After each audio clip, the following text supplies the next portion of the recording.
In today's video, I'm going to teach you how to use if and switch formulas in Airtable. We'll walk through creating a formula field and using Airtable's built-in AI to help you generate an if and switch formula so you can categorize and label your records with confidence. Start by heading to Airtable in your browser. Once your workspace loads, open the base you want to work in. We're going to add a new field, so look along the top of your grid for the plus sign at the far right of your existing columns. Click that plus sign to create a new field. Give the field a clear name so you'll recognize it later. Short descriptive names make formulas easier to manage. In the field type menu, type the word formula in the search to filter, then select the formula field type. This opens the formula editor where you can write or generate your logic.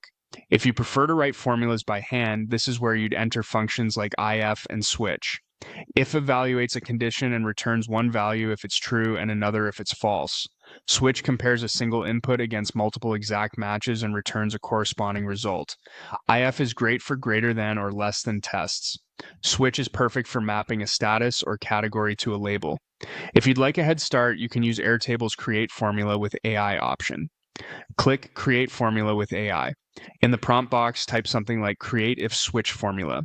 This tells the assistant you want a formula that uses both functions together. For example, you might want if to first check whether a key field is present, and then use switch to map specific values to friendly labels.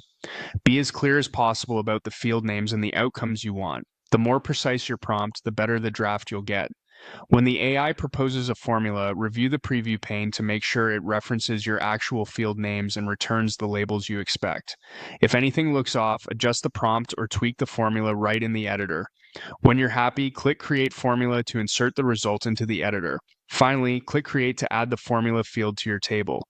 Your new column will immediately calculate for every record. If you need to refine the logic later, maybe add another switch case or change the if condition, just open the field configuration and edit the formula.